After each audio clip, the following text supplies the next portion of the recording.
নমস্কার বন্ধুরা, রোহিতাস ডেইলি ব্লগে আপনাদের সকলকে স্বাগত জানাচ্ছি। চলে এসেছি আবারও একটি ভিডিও নিয়ে।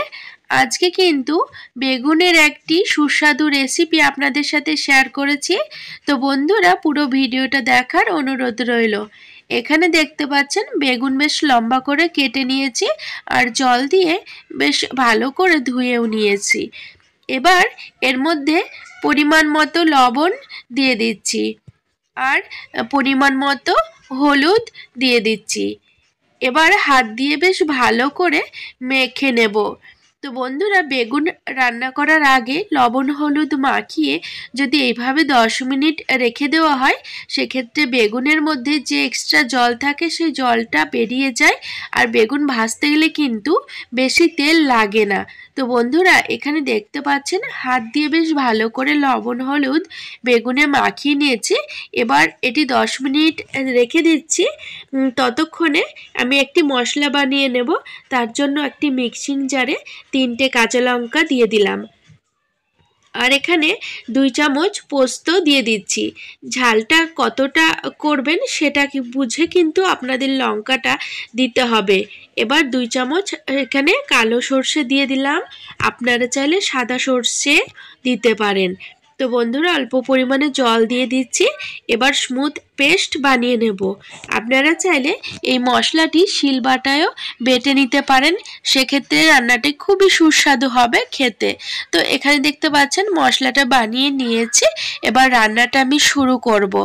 তো বন্ধুরা, রান্নাটি করার জন্য কড়াইটা ওভেনের ওপর বসিয়ে নিলাম।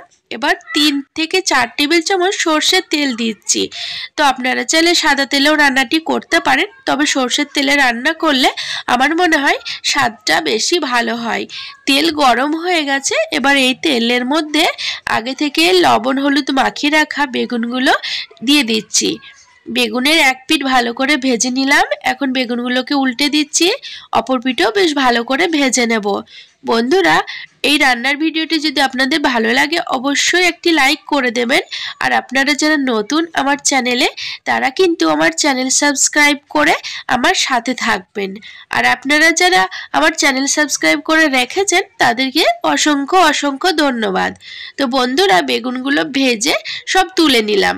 এবার ওই তেলে 1 চামচ মতো কালো জিরে ফোড়ন দিচ্ছি আর একটি শুকনো লঙ্কা ফোড়ন দিলাম। ফোড়ন 30 থেকে 40 সেকেন্ড মতো ভেজে নিয়েছি। এখন এর মধ্যে আগে থেকে বেটে রাখা মশলাটা দিয়ে দিচ্ছি। মশলা দেওয়ার পরে অল্প পরিমাণে জলও দিয়ে দিচ্ছি। তো মশলা দেওয়ার পরে বেশিক্ষণ নাড়াচাড়া করব না বা মশলা কষাবো না, কারণ যেহেতু পোস্ত আর সর্ষে দিয়েছি, সেক্ষেত্রে সর্ষে আর পোস্তটা কাঁচা দিলেই কিন্তু খেতে ভীষণ সুস্বাদু হয়। তো বন্ধুরা, এখানে অল্প পরিমাণে হলুদ দিলাম আর স্বাদ অনুযায়ী লবণ দিয়ে দিচ্ছি। আর এখানে অল্প টেস্টের জন্য চিনি দিয়ে দিলাম। বেগুন ভাজার সময় লবণ দিয়েছিলাম, তার আন্দাজ বুঝে অল্প পরিমাণে এখানে লবণ দিলাম। আর এই রান্নাটাই হলুদ না দিলেও কিন্তু চলে, তবুও কিন্তু আমি অল্প পরিমাণে হলুদ দিয়ে দিলাম। এবার 1 মিনিট মতো নাড়াচাড়া করে নিয়ে এর মধ্যে জল দিয়ে দিচ্ছি। জলের পরিমাণ খুব বেশি দেব না বন্ধুরা। এখন নাড়িয়ে দিলাম। এই ঝোলটা ফুটে যাওয়া পর্যন্ত রান্না করব। বন্ধুরা, এই রান্নার ভিডিওটি যদি ভালো লাগে অবশ্যই একটি লাইক করে দেবেন, কারণ আপনাদের একটি লাইক কিন্তু আমাকে ভিডিও বানানোর জন্য অনেক উৎসাহিত করে তোলে। তো বন্ধুরা, আমি আগামী দিনে অনেক নিত্য নতুন ভিডিও আমি আপনাদের সাথে শেয়ার করার চেষ্টা করব। তো বন্ধুরা, এখানে ঝোলটা ফুটতে শুরু করেছে।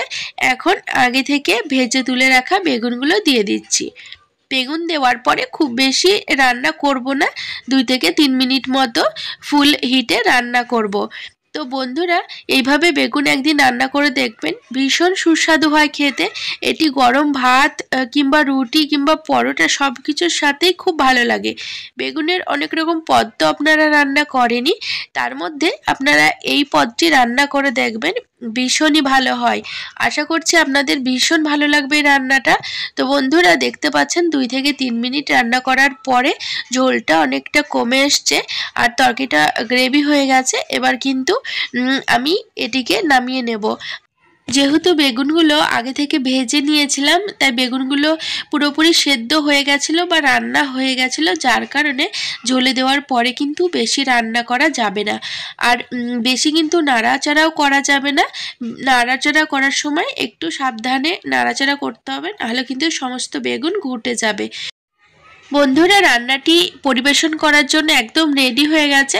আপনারা একদিন হলেও এই রান্নাটি বাড়িতে ট্রাই করে দেখবেন, আপনাদের ভীষণ ভালো লাগবে।